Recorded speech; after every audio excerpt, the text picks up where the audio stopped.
Good evening, friends. I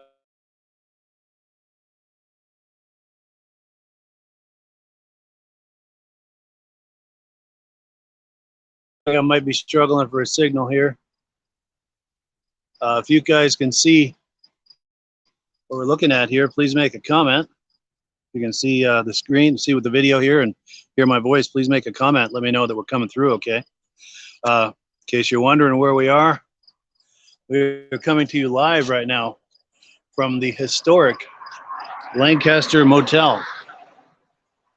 We're going to be going.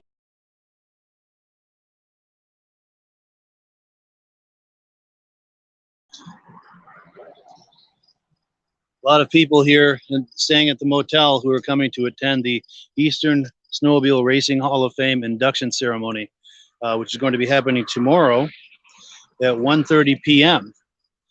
Now, we'd love it if you can make it in person to join us for the fun, but if you cannot, we're going to be streaming it live starting at 1:30. Wherever you're viewing this right now, we're going to be streaming live at 1:30 Eastern Time tomorrow afternoon. Love it if you can join us. Now, the Lancaster Motel is just a quick walk, 1 block away from Cranes Snowmobile Museum, where the induction ceremony is going to be held. Now, this motel is very much steeped in snowmobile history. Unfortunately, it's not lit out back. I wanted to take you out back because behind this building is the very spot where the first Ski-Doo snowmobiles were imported into the USA. Timberland Machines had a building just behind this motel, and that's where the first Ski-Doo snowmobiles were imported into the US, and that's, for the most part, in 1959, that's what began the whole snowmobile craze. And for many intents and purposes, it started right here in Lancaster. And of course, some of the first racing in New England was right here in Lancaster. The first snowmobile club in America was right here in Lancaster, the Lancaster Snowdrifters. And you can still snowmobile some of those legacy trails, not tonight, of course, in September, but once there's snow on the ground, you can still snowmobile those legacy trails right out the door of your room here at the Lancaster Motel. So if you're thinking about combining a modern snowmobile trail riding vacation with some history, there's no better place to do it than right here at the Lancaster Motel in Lancaster, New Hampshire. You're just a short walk from Cranes Snowmobile Museum over there. And well, we've got some comments coming in.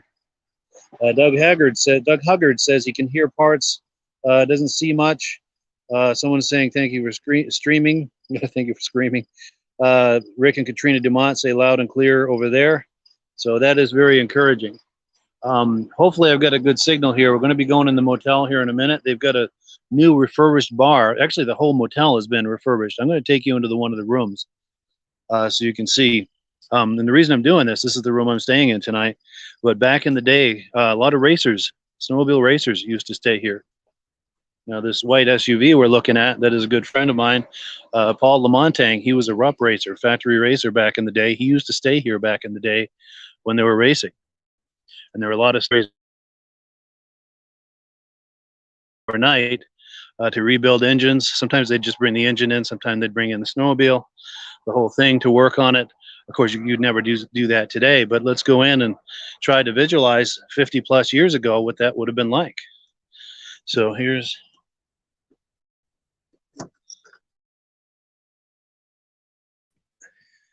Oh, and also a lot of notable racers used to stay here at the Lancaster Motel. Picture, this could very well have been Bob Eastman's room or Gilles Villeneuve's room, Larry Colton's room.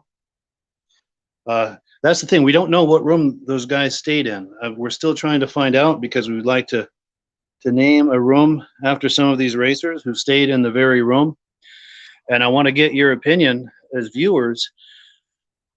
If it turns out we can't find out the name of some of these racers, what do you guys think? Is it a good idea to just name a room, the Gilles Villeneuve room, and just, and be clear about it, that we're not sure which room he stayed in, but this is the one we're dedicating to him. Put some images on the wall of him. There are images of him receiving an award in the lobby of the motel back in the day. That's where they used to have the award ceremony after the races. But I'm kind of darting around with topics here, but try to picture, if you will, having a snowmobile or a snowmobile engine in here being rebuilt, repaired, getting ready for the next day. of racing. That's the way it was back in the day. Of course, you would never ever do something like that today, but it's wild just to think of that. It was almost like the Wild West in some ways. And we're going to be catching some interviews with our friend Paul Lamontagne here in a little bit. We're going to meet him in the bar in a little bit. But the other thing that I wanted to mention about the Lancaster Motel, as far as how it fits into my personal history, is the upstairs floor over there used to be a radio station. Used to be a radio station up there. And the co-founder of that radio station was the gentleman that I worked in back in the 80s when I was in radio. The first two radio stations I worked at in Quebec and Florida, not in that order, the opposite order, with part-time at both of those stations. But my first full-time job was at WIKE in Newport, Vermont, and this gentleman who was the co-founder of the radio station that was upstairs at the motel, Dave LeBounty, he was the general manager at WIKE when I started there.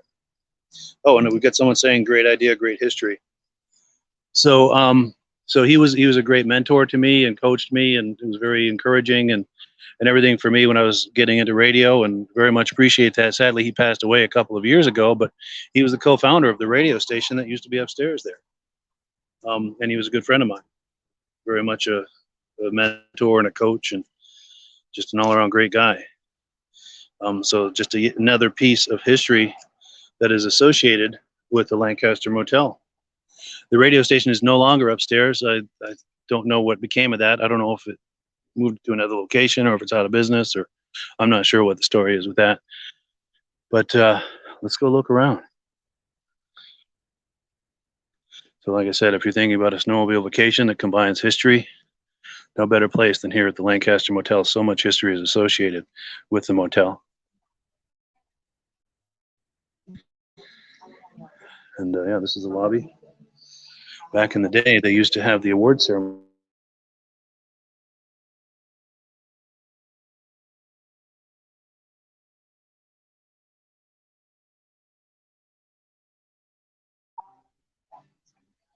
This is the media bar. We've got an image somewhere of Gilles Villeneuve receiving an award right here, right in this corner.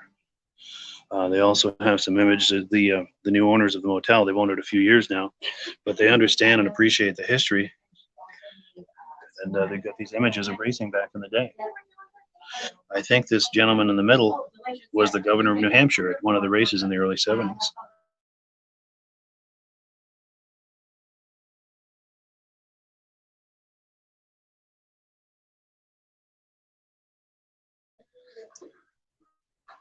And this is where people check in for the rooms. They've got kind of a 50s Art Deco kind of theme in here. It's really nice. The whole place has been completely restored. Everything, you know, all the modern things you could want.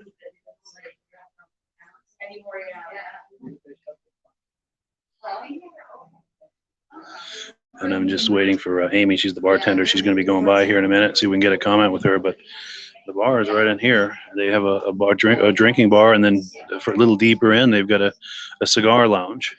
So if you like fancy cigars and cocktails, this is the place to go. They've got it done up in kind of a Prohibition era speakeasy kind of a theme.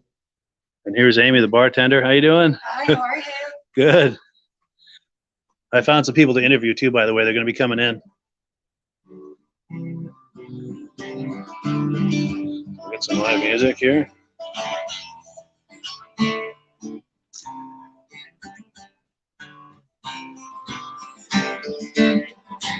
How you doing?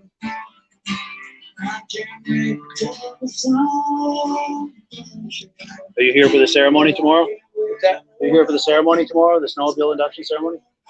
No? Yeah, that's all right. Cool, that's all right. Yeah, I was hoping to get some interviews with people who are associated with that. But yeah, here we are in the bar. Anything you could... It's a little lot for people to be wanting to be on camera, man. Sure. Sorry. Actually, no, that's all right. I'll keep you out of it if you prefer. Black spray paint on your camera lens. Sure. Yeah, I'll keep you out of it if you. Your electronics. Yeah. Yeah, I'll keep you out of it if you prefer not to be in it. Yeah. But, sure. But yeah, Amy's over here. She's the bartender. You feel, Lovely waving. you feel like coming in to say hello, or? Hi, how are you? I'm not the best on camera. That's all right. So, you know, I can take you for a tour though. Yes, yeah, Amy's going to give us a tour. So this is the bar, and then this is the cigar lounge.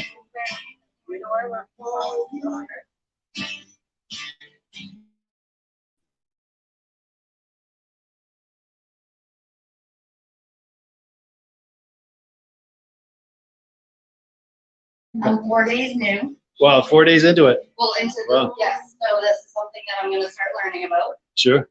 And I know nothing about cigars, but Yeah. but I would imagine these must be premium brands. I want to say that, yeah, I know like the Fuentes are pretty premium and popular. These are pretty popular. Sure. The Cuba Cubas are pretty popular. Yep. And I only know that from some. So they're frequently asked for. Yes, Yeah. frequently I ring them in. Like, people can come in here and they can pick out what they want, and then they come over to the bar, and I'll ring them up, and we'll bring them up back. to Nice. the Smoking room, which we can go next. Now, while we're in here, though, I want to get a good look at this floor. This floor is really unique. I don't know if the camera is picking this up. These are all pennies. Yeah. The whole floor is all pennies, as far as the eye can see. Very, very cool. But go ahead, please continue. Yeah. Yeah, no worries. So they come and pick out their cigar in here, and then you take them over here. Well, I bring them up at the register, and Sure. then I get them a drink, and we bring them, get the food. Through the secret passageway. Pull the basket handle. Sure. So this is the cigar lounge.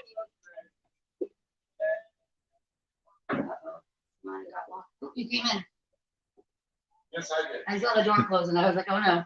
We're doing video. Are you okay being on camera? Oh, goodness. For whom? We're going live to 8 different places on Facebook and YouTube, all snowmobile related channels. This is Oh, good. at the moment. Yeah, we're live right now, by the way. Yep. But yeah, so this is the cigar lounge. So if you happen to be going through Lancaster, by all means, please stop in for a drink and a cigar. Fuentes. Yes. Now, are you a cigar aficionado? Are you No, absolutely not. I just like smoking. sure? Because I was hoping maybe you could talk up like what's special about that particular one, or Sorry, I can't. that's all right. You just like it, sure. That's something to be said for that, though. Yeah. So that's you'd say that's your favorite, the Fuentes? Yeah. Nice. Cool deal. Yeah, so there's plenty of seating here in the cigar lounge. Let's check out this. Oh, the Glenlivet. That's an excellent scotch. Look what they've done with this lamp. Very, very cool. An old Glenlivet bottle. Oh, and they've got the Glenlivet shade. Wow, very cool. It's one of my favorite scotches. And then the owners, I should say, Brian and Ruby Berryman. Brian's also a pilot. So I think there's a story behind this propeller. I don't know if it comes off of a plane that he used to fly, or it's I'm not sure the exact story, but it's something to do with his pilot career. He's a pilot for Southwest Airlines. And wish this would focus. And yeah, we've got people saying there was a long drive between jobs. Yes, it sure was. And people saying, hi, Mike. Thank you for being on. Yeah, and we're in town for the induction ceremony for the Eastern Snowmobile Racing Hall of Fame. That ceremony is happening tomorrow. And then they've got an outdoor area as well. And of course, got a bathroom over here in case you have to take care of business. Get the light in here. Yeah. You know what to do in there. But I'm gonna go outside real quick. Yeah, I'm gonna take a look at that as well. Probably have better signal out here as well. So yeah, you can also enjoy a cigar and a cocktail out here. Now, when I was talking about earlier in the video, over in this direction here, you can't really see much, but that is the building where the first Ski-Doo snowmobiles were imported into the United States. Timberland Machines had a facility there. It used to be the Sherman Motors. I think they were Dodge dealership back in the 50s, and I think they moved to another location because that business still exists today. But that's where the first Ski-Doo snowmobiles were imported into the U.S. and they set up dealers. I think in most of the New England states. I'm not sure how many states and like that, but it wasn't long with the excitement around snowmobiles before they outgrew that location. And then they moved to another spot even bigger across town. And I believe at their peak they were importing over 10,000 snowmobiles a year, and then distributing those out to snowmobile dealers around the Northeast, New England. I'm not sure the exact states. I don't have all of the details on that, but we are in the heart of where it all began with snowmobiling. And then around this corner here, it's not lit, so I'm not going to take you over there, but there's a mural. They just painted a new mural on the side of the motel, and there's an image on that mural of the first snowmobile that was imported into the U.S., the first Ski-Doo. The first Ski-Doo snowmobile ever to come to the U.S. came here through Lancaster. And the man who, how do I say this? The man who rode the first Ski-Doo snowmobile in the U.S. and Canada is still around. He's got, his name is Paul Crane, and he's got Cranes Snowmobile Museum just down the road. And he's alive and well, and he's got an incredible collection of snowmobiles in that museum. Just so much history here in Lancaster. We're really excited to be here and really excited for that ceremony tomorrow. If you're around, you should check it out. Just down the road at Cranes. I'm going to. I'm from Wisconsin. Oh, no kidding. River is where they have the national championships every year. Right? Yeah, talk that up, please. Yeah. So yeah, that's where I'm from, and yeah, that's where we go. And I'm excited to hear about this. Where is this again? Just down the road here, Cranes Snowmobile Museum, just one block down. Really? Yeah, and the ceremony is at the ceremony is at 1:30, but you want to get there by 1 and bring lawn chairs because that's where you're going to be sitting, is your own chair, and you want to get there in enough time to stake out a good spot and then have time to go in the museum. And there's all sort of legendary Eastern racers that are going to be here inducted. There's inductees past, present, and future. That's great. Now let me ask you this. Go ahead. I'm sorry. I'm going to show up there tomorrow. Please do. It's good. It's the event of the season. If you're into snowmobile and vintage racing. Yeah, in Wisconsin, you've got 2 seasons: snowmobiling and walking. Yes. Now tell me this: if you're close to Eagle River, did you attend racing back in the 70s in the heyday? No. Do you have any stories or memories of that? Or no, just participation and whatnot that we did, and just had a good time up there at Eagle River every year. Yeah, I'm sure there's a lot of excitement around that. Oh yeah, there is every year. Wonderful. Ice castles and everything they build, and yeah, it's a lot of fun.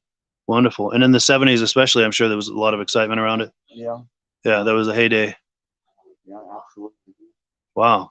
Well, cool. I'm glad we met and that you found out about this. So you were staying here and you didn't know about that? I had no idea. Wow. We were on vacation, me and my wife, and we just set off, and where we land is where we land. And now I'm going to have something to do tomorrow. Yeah, for sure. Well, cool. Welcome to Lancaster, man. This is wonderful. Thank you. And what was your name, by the way? Dave. Dave. Yeah, nice to meet you, Dave. Nice to meet you. This is great. Cool deal. And some other snowmobilers that are going to be in the bar. I'm going to meet a guy, Paul Lamontagne, in a little bit. Now, he was a factory racer for Rupp. Oh, really? In the 70s. I think he raced Eagle River as well. Mostly an Eastern racer. He's from Maine. Okay. But yeah, he's got a lot of stories to tell. That'd be great. He's a cool guy. You're going to love to meet him. He's a really gregarious guy. When he walks in, the party just walked in. Okay. You know what I'm saying? Yep. And so you'll enjoy meeting him. All right. Super. I love the hat too, by the way. Thanks. Yes. 2A. Yes. Yeah. Cool deal. All right, so we're going to go back in. I got it. It's working. Just doing some repairs and stuff. I'm going to slither on by here. And we're going to see if our friend Paul Lamontagne and any of the other snowmobile people are here.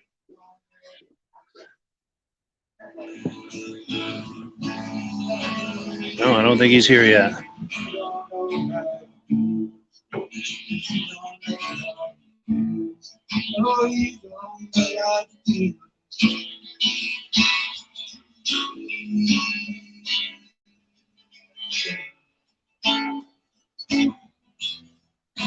So we'll enjoy the music here for a few minutes, some live music.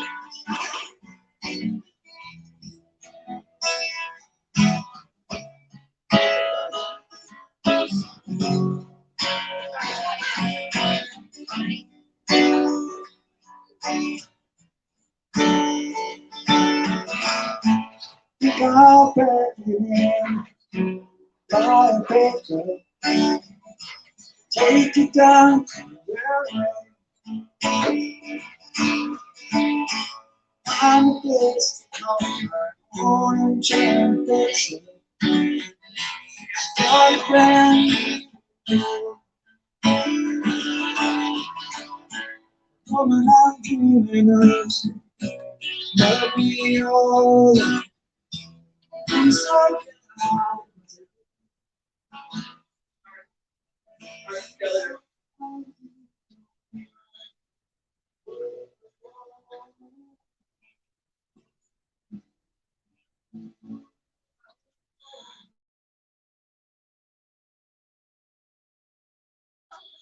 Oh, it's an old image of the motel. Here we go. Get out of the shadow here.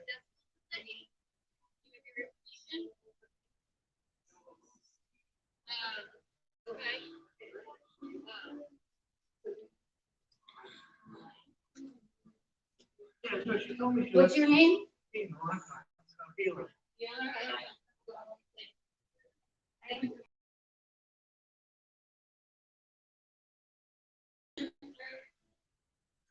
You're not Larry, are you? Okay. Are you with Larry or? Okay. Different Bueller. Because there's a Larry, I think his last name is Fame. Hi. How are you? I recognize you, but I'm trying to remember your name. Terry, yes. Because you're here for the induction ceremony tomorrow. Mike, it's nice to see you. Do you mind being on camera? Pardon? Do you mind being on camera? No, that's fine. Cool. Oh, Ron Hall. Here we go. Do you mind being on camera, Ron? Do you mind being on camera? No, you don't mind being on camera? No, no, not Cool. at all. Say hi. Yeah, it's nice to see you. Yeah. No, I wonder if Paul Lamonte's here yet. he is. He He's is? in his room. He's going to be coming over here shortly. Oh, good. Coming over to the bar? Yes. Wonderful. Yeah, and I'm going to be meeting him in there, and Yeah. yeah, we can go on in and Right now. good.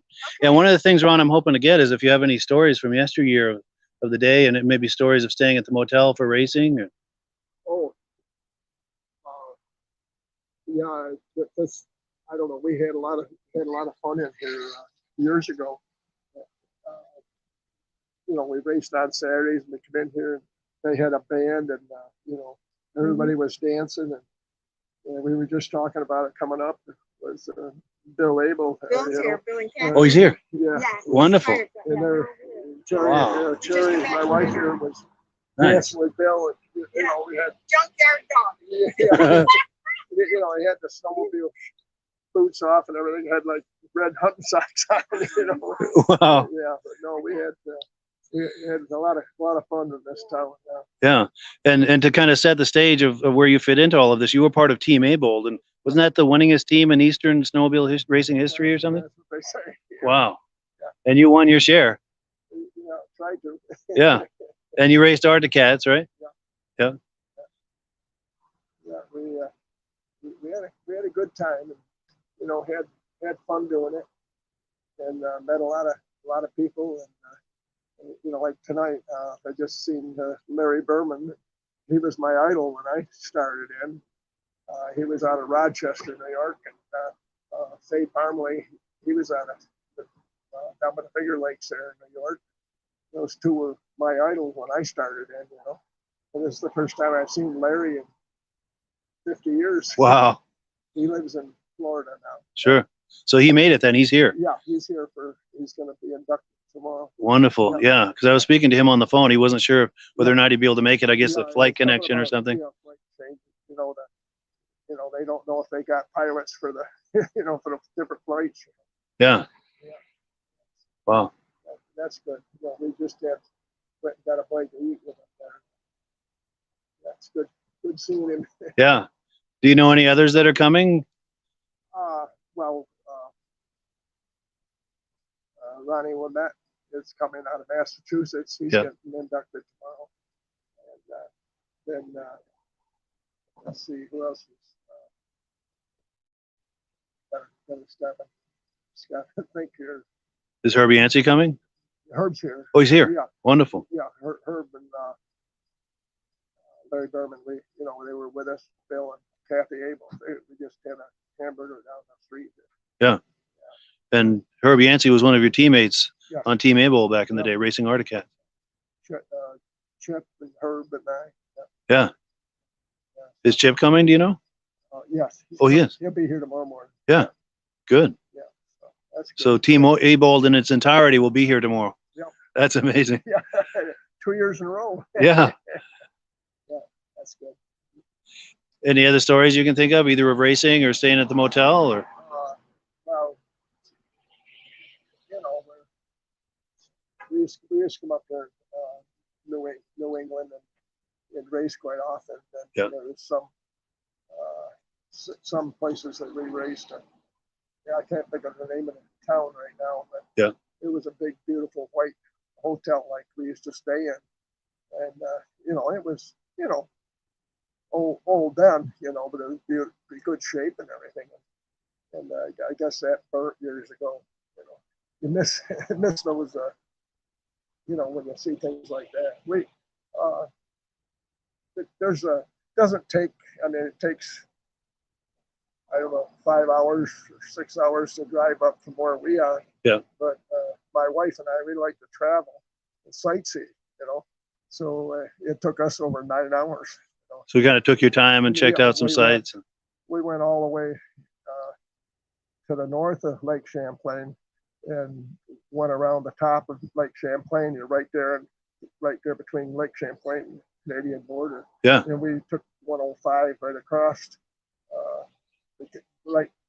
parallel with the Canadian border, and then dropped right straight down into Lancaster. So yeah, we were up there. I was surprised at the amount of farming country and stuff there is. Yes. I expected it to be a little more desolate and stuff, but it was really pretty. Quite a few people, you know, living up in there, and nice houses, nice roads and stuff. It was. Yeah, it's a pretty drive through there. Nice country. Yeah. And the river and everything. Yep. Yeah. Nice. Yeah. Cool deal. Okay. Yeah. Well, Paul Lamontagne will be coming out in a minute here. He's got the room on the end over there, so he should be coming over in a minute. Where he's at. Yeah, that's his white SUV over there. Yeah. Oh, okay. Yeah. And I'm in 124 there. That little green Subaru is mine. Next home or up? Yeah, this one here. Oh, yeah. Okay. But Yeah. cool. So Okay. yeah, we'll catch up with you inside. Okay. And this is Ron Hall, guys. Thank you. Thank you. Yeah. Cool deal. Well, that was fun. Yeah. So yeah, that was one of the legendary racers of the 70s. Ron Hall. He raced on Team A-Bold, raced Arctic Cats, and as I understand it, and I may be misquoting this, but I think they were the most successful Eastern racing team in the history of racing, either back in the day or I'm not sure how that works exactly, but they sure cleaned house when they were racing. One of the legendary Eastern racers we were just hanging out with there.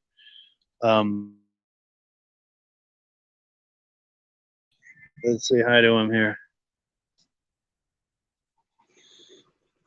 Oh, somebody's pulling in here.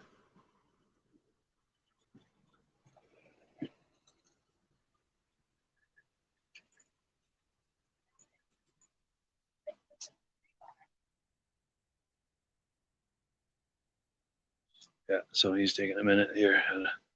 We'll give them a minute to get situated.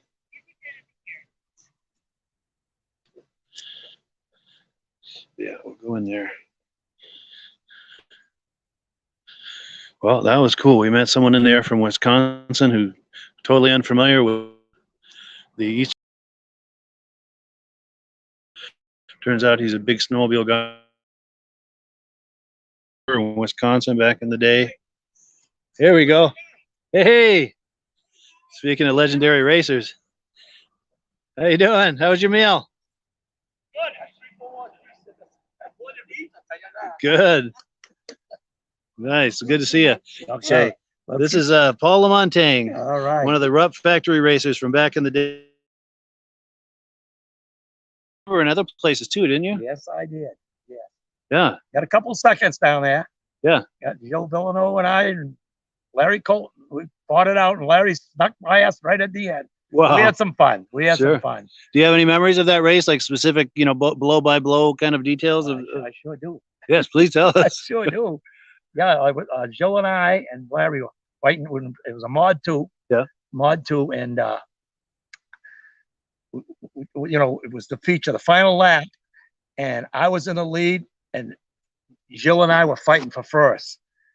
And when we got to the last corner, the fourth corner, Jill and I were side by side. I was about a ski length ahead of him, and Larry come down up on me, slid on me, hit me no hit, but he slid over, and he beat me. All three of us come across within 6 inches each ski length. Really, that close? Yeah. Inches. Yes. So the day before, we had a cross country race, and Jill beat me out for the cross country for the weekend. Yeah. He beat me by 1/100th of a second. 1/100th of a second. So Jill beat me Saturday, and then I got him back Sunday.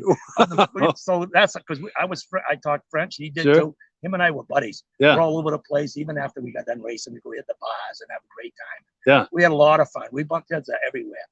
You know, Bangor, everywhere. You know, New York, Eagle River, and he was like a personal friend because, you know, when we had these meetings, you know, you have a meeting before the races. Yeah. A lot of times he didn't understand real good. Sure. So we'd stand together and you translate for him. We translated. So yeah. We go back. I mean, it's 12 years of him and I. That's amazing. A good time. And his brother Jacques too. Yeah. Yeah. Right. But Jacques, we did the same thing. Same thing. I got him with a quarter of a lap to go. I caught his brother up in Bangor. Caught him with.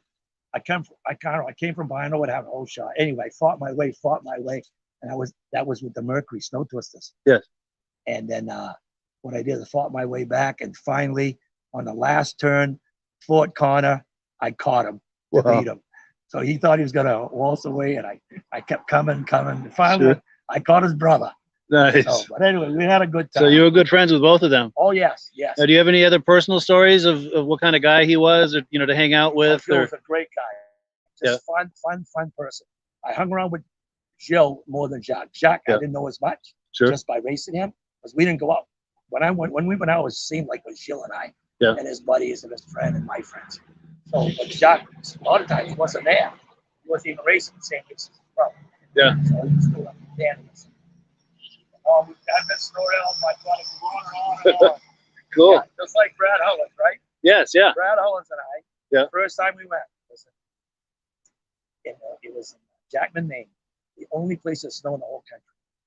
I had raced snow twisters the year before, and just had a great time till I got hurt in Bloomfield. Yeah. I had to take a year off to heal.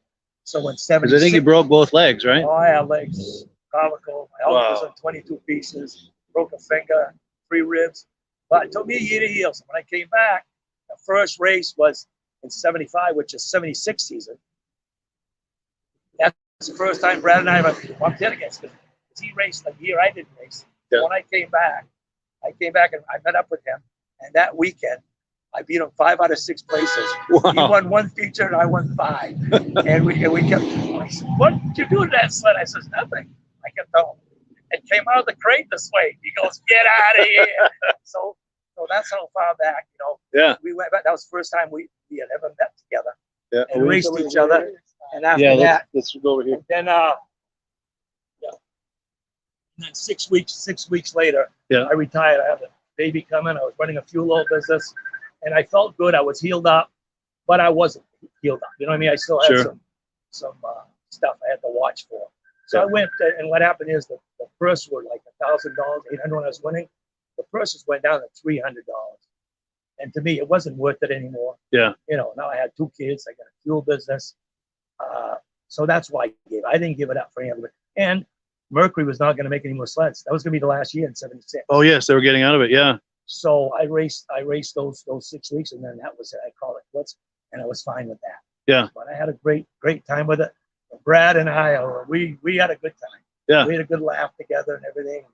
And then the following week, he got me, and we fought each other again, but it was great. Yeah. So, like I say, you don't know, and I didn't realize how great he was going to be until in Jackman 440 class. That's the one he beat me on. Him and I were fighting for first place, and we were battling it down there. And I said to myself, I said, this kid, because he was younger than I was, this kid can outdrive me now as I am, because I was a little older he was. Sure. Says, he's going to be the guy to beat in the future. Yeah. I can tell when a guy's going to be good or bad. Sure. And I could tell right away that weekend, first weekend, we hit the bump heads together. He really had it, huh? Yeah, that Yeah. he had it. He was going to be a great one. You can tell. Yeah. Same thing with Joe. Same thing. Sure. Some guys just go that extra. They push that little extra that some people don't. Yeah. And sometimes you pay the price. Sometimes, but Sure. you want to win, you got to push the envelope. You got to push it. Yeah. You can't just lay back. Sure. So let's go in here. Let's go. Yeah. Let's go and see who's in here. Definitely. Ron Hall just walked in. Okay. Ron and Terry. Yeah. Oh, that was Good. Terry calling me. Oh, really? Okay. She's saying, come in here. All right. Yes, I was like, I shut my phone off because you guys are Oh, calling. no. How are you? Hi. How are you? Yeah, so Cool. That was Terry Hall that was calling me. We had some. It's in the video chat, and I wonder. I was fortunate to do the race against the best. Yes. You know, the best.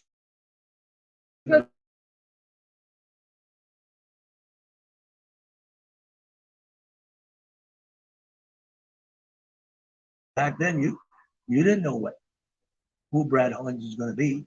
At the time, I was a top. Yes. You know, I took a year to heal, but I hadn't got beat that whole year before I got hurt. Yeah. And I came back and just did it again. And then he came over to me and we got talking about the machines and this and that. And that's the first time. And the first thing that, then we were friends. You know what I mean? Yeah. And but it's amazing. It's amazing Yeah. how you get to know people and what they're gonna do, who's gonna. And you can watch him and go Sure. like Herbie Yancey, same thing. Yes. You could tell You could tell he had it, huh? he had it right from Yeah. the beginning. First time I saw him race, you know who they are. You can Sure. tell. It's like They get that it's instinct. between you and I. I'm a pool player. I'm also a pool hustler, Sure. and I played in tournaments. And you've got that plays these tournaments 10, 15 years. They're good, but not quite enough to win it. Yeah. But they're very good. But this is how snowmobile racing was. I judged it the same way. Yeah. They're all good, but there's a point there. There's a point where the other guy has an edge on him. Yeah. It's Sharper a lot of edge. it's mentally, physically too, Sure. but mentally, it's a lot of mental stuff. You got to have it. You Yeah. can't go They out have what and- it takes to be more aggressive than the next guy, Yes, probably. Yes. Yeah. And, but everybody's out there to win. Everybody's out there, and a lot of guys, which I had raced with guys that I knew that if they push it a little more, they would get hurt. Yeah. And they did. So I was proud of that because I didn't want them to get hurt either. Yeah. You know what I'm saying? So as aggressive as they were, they still had their survival instinct. That's right. Yeah. They backed off, and we go out at night and stuff and go, oh, people. He said, oh, I made it through that race and I almost come off 3 times. But I says, you didn't come off. Yeah. Because you let up a little bit and you use your head. Like some guys, they overdrive. Sure. And so the overdrive guy is another guy that does not win. Yeah. Overdrivers do not win. And that's a proven fact. They burn out too fast, probably. No, they do. They go into the corners too fast. Yeah. Nothing. They come in hard. They put their brakes. Or they come up top. They're not using the grooves. at Sure. all.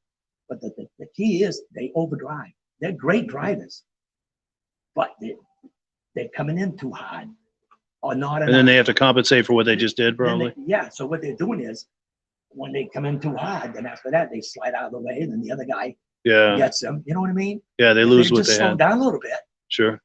we wouldn't get by them. You know Yeah. what I'm saying? But we watch him go, you get behind him and you say, oh, you know what he's going to do. He overdrives the corner. So then then you get the other guy that comes in, he plays the inside, and he plays it so calm that he figures he's going to hold the inside. But meanwhile, the other guys are coming on the outside at a faster rate. So Sure. when he's coming down below, then we go above them and we go by him. See what I'm saying? So there's different ways of passing, competing and stuff. Sure. Most of the guys though, it's clean racing. Yes. Yeah. Clean racing. When there's a little bumping and stuff, it's not because you're trying to do it. Sometimes you can't. Yeah. Like when Larry and I and what you call we're racing and we're racing for the final to the finish. Larry didn't crash me, he just slid into me and we all went down. Because it's a bottleneck kind of situation, right? So, And everyone's trying to push and shove their way through it. So And I'm watching Bill's watching me, and then Larry comes in and then sneaks underneath and just a little bump. It don't take much, sure. but it's all right. That's fair. Yeah. Fair. There was nothing at the end. We all shook hands and laughed about it. And Sure. Good race. The party at the bar after. Party at the bar. Yeah. All right. One more question, actually. I wanted to get the chronology because I know you were factory racer for Rupp and for Mercury, but were there other brands, or what was the chronology and what? Well, what I did, I started with the Harris company, who's a sponsor. Yeah.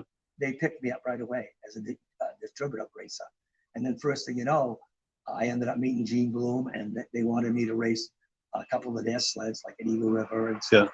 So that's how I get into the racing. But you know, Harris company and the boys, we had our own team, but I was factory, you know, not factory back, but we had the edge, a little bit edge sometimes on the clutching and stuff like that. Yeah. And I would give, between you and I, my mechanic and I, we would help our other guys, our up guys. We'd tell them what weights, what we're running and everything. And they know, I always had the little advantage because I was the lightest guy. I only weighed 135 pounds. Yeah. So I already had the advantage by being light. So if a guy's 145, 155 pounds, and I tell him what's going on, all that stuff, it's going to be hard to beat a lighter guy. Yeah. That's why Brad was so tough all his life. Sure. That's why Gilles Villeneuve was all tough.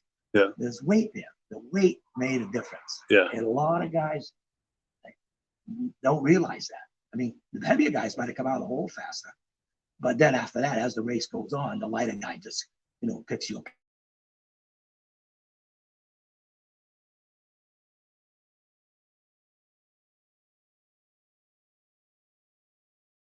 And to this day, I still ride. I'm up in Jackman, Maine. I ride out to February and March, and I enjoy the guys I ride with, or some of the guys that raced with us years ago. We've been up there 18 years together, and we still ride. We still ride like we're racing. Yeah. We don't pound each other's sled. Sure. With a little bit of competitiveness there. Where we do Sure. it in Jackman's very safe, big Yeah. wide trails, and we all have a great time. That's And we cool. look forward to seeing each other. Yeah. What are you running this year? What are you running this year? We just have a good time. Yeah. Life's too short. You can't sit Yeah. down. Yeah, just enjoy every minute. For sure. Every minute. Oh yeah. Well, cool. Yeah. Let's wander in there. And Okay. yeah. Thank you, Paul. You're welcome. Yeah, that's what I was looking for. See you, man. Yeah, it's starting all in here. She's And- retired.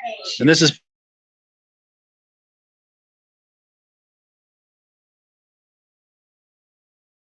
She sets it up on Facebook and everything.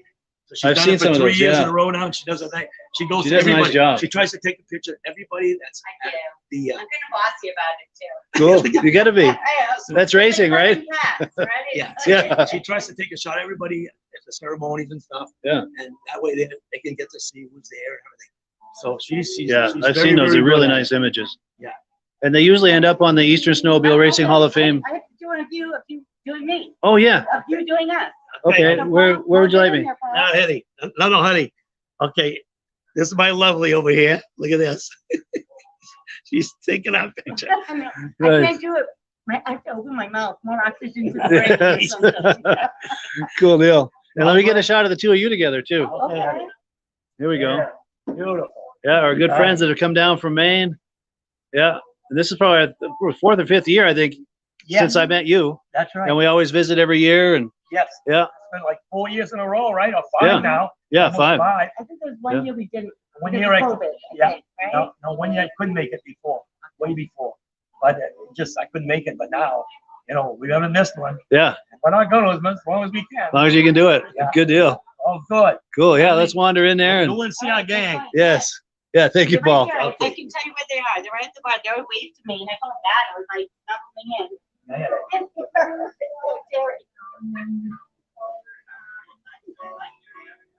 Oh. Here we go.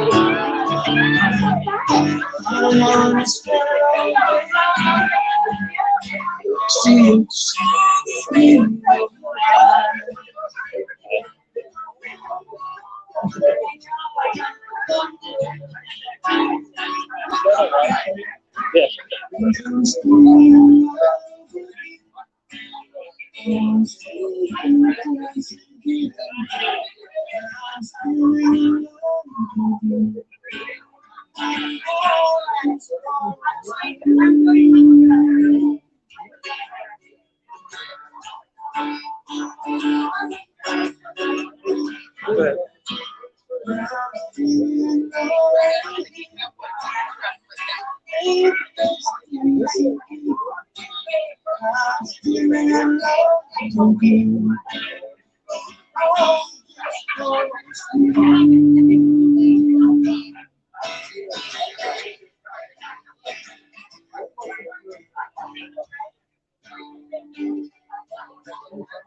It's all good. Thank you.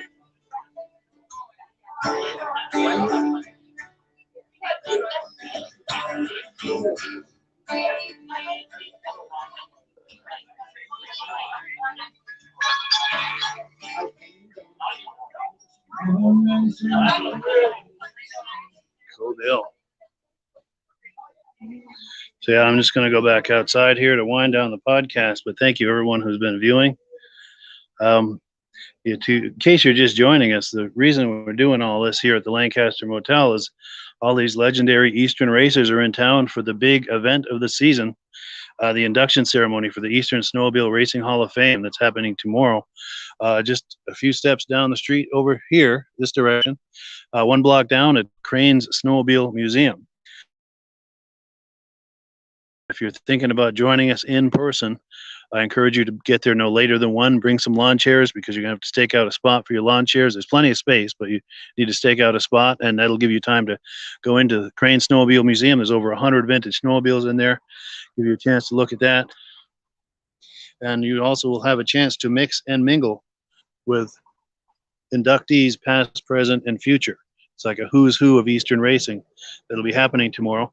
And if you're salivating at the thought of all this, but you're not within driving distance, not to fear. We're going to be live streaming the on Facebook and YouTube. So wherever you're viewing this now, just join us tomorrow, same place at 1:30 p.m. I'm going to try to go live at 1:30 p.m. sharp Eastern time with the ceremony. And it's a hell of a good time. It really is. It's this is season number 6, and each year gets bigger and better, constant refinement, as you can imagine. And they really got it together. And also not just constant refinement, but as far as people being aware of it. So we're expecting a really good crowd tomorrow, probably the biggest crowd ever by quite a bit, actually. So it promises to be, like I said, it's the event of the season. If you like vintage snowmobiles and you're interested in racing, especially as it pertains to the East, it's the event of the season. You know, one of the things when I was talking with Midge earlier in the week, we were doing that live podcast, is one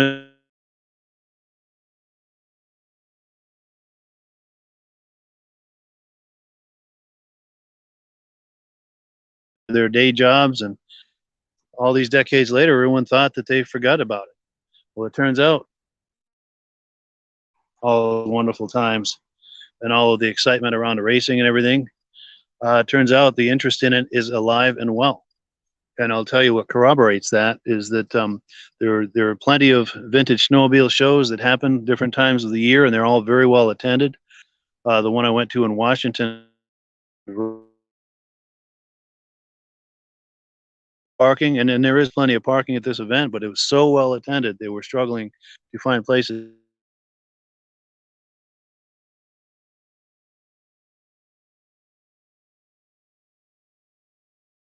Only speak for northern Vermont and New Hampshire. That's where I live. But I'm hoping that's the same all across the snow belt. I believe the vintage snowmobile hobby is alive and well. And this event that we're going to have tomorrow is testament to that. It just gets bigger, better, more wonderful, and more better attended every year. It's just a wonderful thing. So I hope that you will join us tomorrow, either in person or to check out the live stream. As you can see, we had some legendary snowmobile racers we're visiting with tonight. I'm going to wind down this podcast and go in there and visit with them, hang out with them, and have a good time. And we're also going to have a good time tomorrow at the ceremony. I hope you'll join us. And I keep repeating myself in case you are just joining us, but 1:30 p.m. Eastern time, the Eastern Snowmobile Racing Hall of Fame induction ceremony. If you can't attend in person here in Lancaster, New Hampshire at Cranes Snowmobile Museum, we're going to be live streaming it. Going live at 1:30 p.m. Eastern time, 1:30 sharp. So if wherever you're viewing this simulcast to 8 different places on Facebook and YouTube. So wherever you're viewing this, just tune in tomorrow, 1:30 p.m. Eastern time, and you can catch the ceremony live. And as the ceremony, if you're doing that, if you're watching it live on the podcast, I encourage you throughout the ceremony to please make comments to compliment the inductees on their award, and just make positive comments, and I'll pop them on the screen for everyone to enjoy during the ceremony. And it would just be great, and great for them to know that they're getting all of this support and encouragement and positive feedback for receiving that award. It's a huge award. It's a big deal. And yeah, for those of us who are into this, it is the event of the season, and it's we're on the eve of it. So yeah, if you can believe it, I think I've run out of things to say. So that being the case, I'm gonna wind her down and close the podcast. But thank you, everyone who's been viewing this. We really appreciate it, and hope to catch up with you tomorrow, one way or another, either in person at the ceremony or to check out the podcast, the live stream of it. Again, 1:30 p.m. sharp, wherever you're viewing this. This simulcast to 8 different places. Wherever you're viewing this, tune in tomorrow, 1:30 p.m. Eastern time, and you'll be able to watch the ceremony live and in real time, in writhing color, no less. Anyway, thanks, guys. Have a great day. We will catch up with you tomorrow.